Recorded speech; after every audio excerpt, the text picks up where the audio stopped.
And welcome to ETF Edge, your go-to place for everything exchange-traded funds. I'm your host, Bob Pisani. Big week for IPOs. We have Airbnb and DoorDash going public. We're going to be talking about all of that, as well as what's going on with SPACs, special purpose acquisition vehicles, or SPACs as they're known. Our guest today, three of the best in the business, my friends. Kathleen Smith from Renaissance Capital, who runs the Renaissance Capital IPO ETF, a basket of the last 50 IPOs. Paul Delacqua, excuse me, Paul, who runs the Defiance Next Generation SPAC ETF, and Dave Nautic from ETF Trends. Welcome, everybody here. Kathleen, let me start with you. Big week for IPOs, and it is remarkable to me that IPOs have had such a stellar year, given all of the COVID madness. We've got 194 deals, raising $67 billion, not even including what's going to be happening this week, the best year since 2014. Just briefly summarize, why did we do so well this year? I think a lot of people are rather amazed about that. Well, a couple of things. We have a low interest rate environment that is very good for growth stocks, which tend to be the major constituents in the IPO market. But also we have the COVID situation, which really accelerated the move toward the digital economy and toward vaccines. So these new companies are also major constituents in the IPO market. So those two things have really accelerated the returns.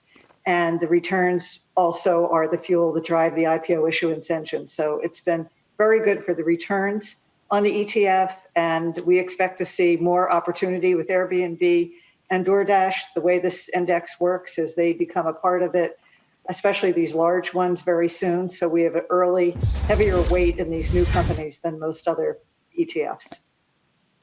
And congrats on the Renaissance Capital IPO ETF, $500 million now in assets under management. I know you've sort of languished around with $100 million for years, and you've hit it big. And not just you've seen inflows, not just because the prices are up. And could you clarify how quickly will Airbnb and DoorDash actually go in? Assuming Airbnb goes public, say on Thursday, as it planned, how quickly would it go into the Renaissance Capital IPO ETF? It will go in sometime after 5 days of trading between that period and when we do the rebalance, which is happening on December 18th. And this is a transparent ETF. We will be sending out an announcement several days ahead of time about their inclusion and when they'll be included. Okay. Paul, it's been a remarkable year for SPACs as well. I mean, we all know SPACs had a kind of not a great reputation a few years ago. That's changed considerably in the last couple of years. 200 SPACs raised $64 billion. It's remarkable. SPACs raised about the same amount of money this year as the IPO market did. So a few years ago, they were hardly on anybody's radar. Now they're back. Why have we seen this sudden sea change in the SPAC business in the last 2 years? What has happened that has made SPACs an appealing, at least to many people, alternative to IPOs? Yeah, and Bob, I agree with Kathleen, too. The rate environment has a lot to do with, I think, IPOs in general, but also SPACs. And before 2017, I think you got to go back to 2012 to even recognize a name that actually derived from a SPAC, and that was Burger King back in 2012. And to your point, I think a lot of the names were unknown. A lot of the management teams creating SPACs were unknown. But what's happened over the last 2 years is you've seen some high-profile companies actually choose to IPO via SPAC. Virgin Galactic being one of them. They IPO'd last year. They got a big space test flight coming up this week, so a lot of eyes on them. DraftKings has been the big one from 2020, and anyone who's into football, fantasy sports is the name that everyone is aware of. And Luminar Technologies, actually a pretty high-profile company that IPO'd last week, was also via SPAC. So you're seeing high-quality companies choose to go this route. But secondarily, and maybe even more important, it's the SPAC sponsors. You're seeing much more credible investors step into the space. And you look at a name like Bill Ackman, who's raised $4 billion for an acquisition or a SPAC.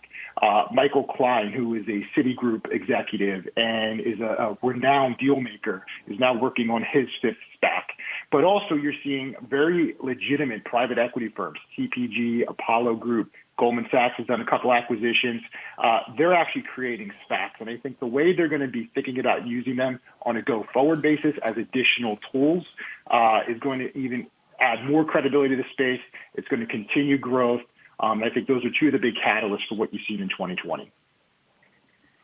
Dave, weigh in on this. I'm as impressed as anybody about the growth of SPACs, but we all know they had a sort of a bad reputation, let's be blunt about it, up until a couple of years ago. Sure. And the basic premise still is there, Dave. It's, trust me, I'm famous. You know my name. I'm really famous, right? Did I tell you I'm famous? I can raise a lot of money because, hey, I'm famous.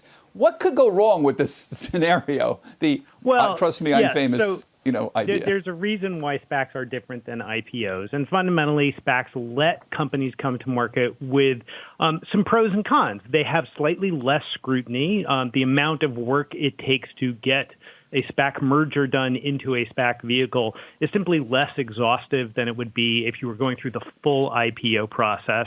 On the flip side, it allows a company that perhaps doesn't have a long operating history, but can say very positive and credible things about the future to actually come to market and talk about those things. Companies that come to market through a SPAC merger are allowed to do things like give forward guidance. And if you've ever been through the IPO process or invested in IPOs, they get locked down real hard. So you don't get to ask management companies about things like, hey, what's the pipeline look like for the end of next year?